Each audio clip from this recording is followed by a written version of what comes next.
New Shepard is just the beginning. The first step. From the very start, it's only been about one thing: Earth. Earth, our blue origin. We've sent robotic probes all over the solar system, and it's full of wonders: gas giants, rocky moons. Earth is the best planet. It is not close. Despite the variety, despite the wonder in the solar system, There's no place like home. There is no place like Earth.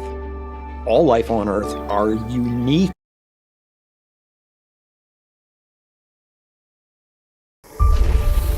New Shepard is just the beginning. The first step. From the very start, it's only been about one thing: Earth. Earth, our blue origin. We've sent robotic probes all over the solar system, and it's full of wonders: gas giants, rocky moons. Earth is the best planet. It is not close. despite the variety, despite the wonder in the solar system, There's no place like home. There is no place like Earth. All life on Earth are uniquely matched to this planet. There's nothing like it anywhere else in the solar system. Not even close, no way. We have no choice but to preserve Earth. Preserve this planet, this one. we get to focus on the future, and the future is nothing without Earth. For almost all of human history, Earth has seemed big. It seemed big, but we now know it's small, it's finite. And we know that the rate that we're using Earth's resources is not sustainable. Earth has things that we need to work on in the here and now. But there are also long-term problems. We can't wait to work on the long-term problems. We have to work on both. One fundamental long-term problem: we will run out of energy on Earth.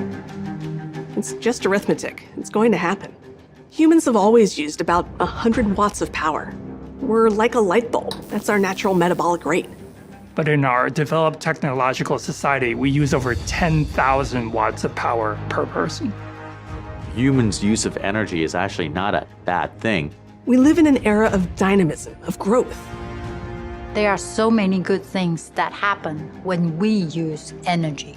Think about technology, transportation, hospitals, data. As humans, we are at our best when we are inventing, when we are growing, when we are making progress. But humans are doubling our energy use every 25 years, and that's unsustainable. Today, you could cover all of humanity's energy needs by covering the state of Nevada in solar cells. But in just 200 years, our energy use is growing so fast, we would have to cover the entire surface of the Earth in solar cells. What can we do? Can we be more efficient? Yes, but we have been. Today's technology is more efficient in nearly every manner. We are gaining efficiency. And yet, when we gain more efficiency, what do? We use even more. We have an ever-increasing demand for more energy. So what if we just use less? Well, that doesn't work either. Throttling energy use means slowing down progress.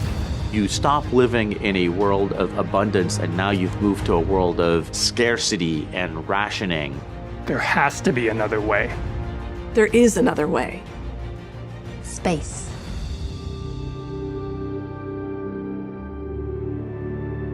Space is full of abundant resources and energy.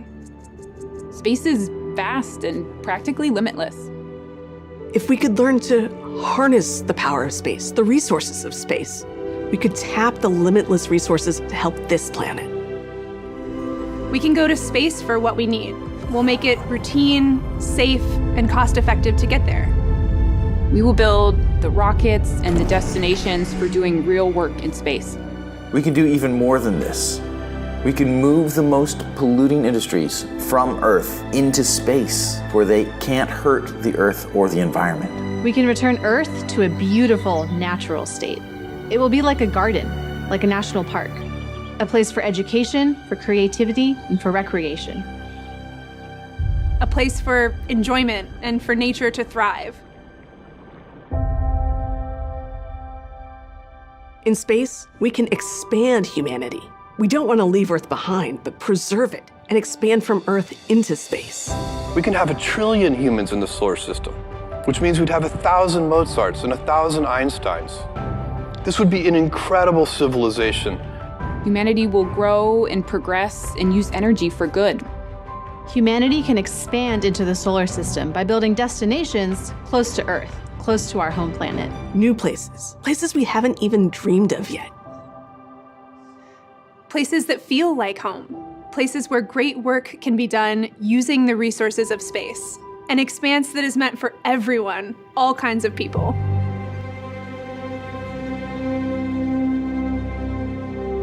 This is a hopeful future, an enduring human presence in space.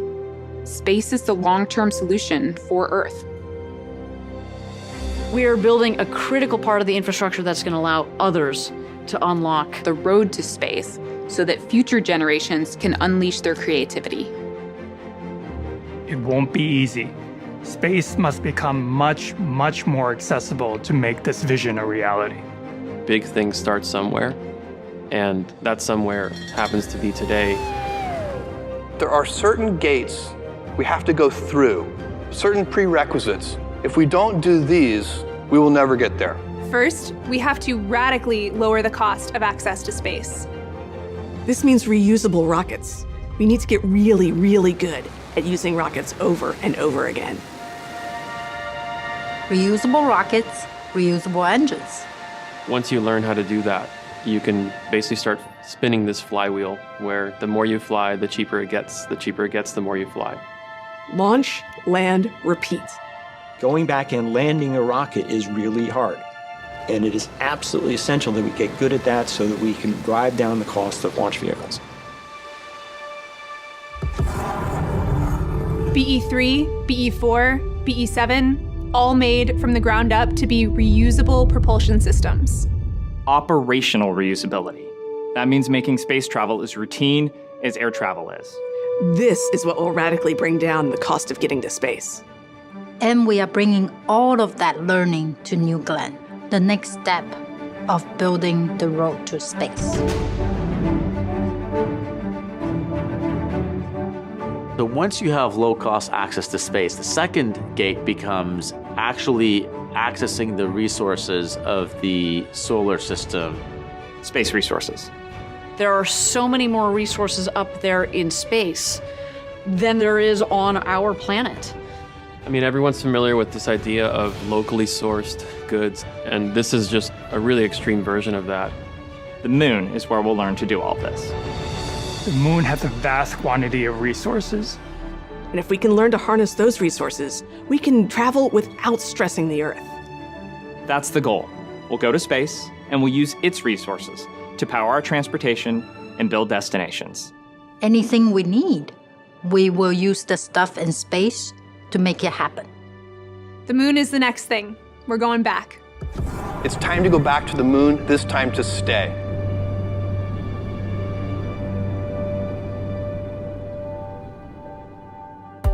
Make no mistake about this. This is not going to get done by any one generation. One of the things that we have to do is inspire those future generations. This vision of millions of people living and working in space for the benefit of Earth is a very, very long-term vision. It's gonna take generations. We have to make sure that what we're doing today is setting up the next generation. It's going to take all kinds of people. Engineers, entrepreneurs, architects, artists, you, your children, your grandchildren. This is kind of humanity's cathedral. You know, cathedrals took multiple generations of artisans and craftsmen and masons to build. And there was never the expectation that one person would design and fully execute the vision. We have to inspire the next generation to carry this torch for the benefit of Earth. For the benefit of Earth. For the benefit of Earth. We are Blue Origin. And we will do all of this. We'll do all of this. For the benefit of Earth.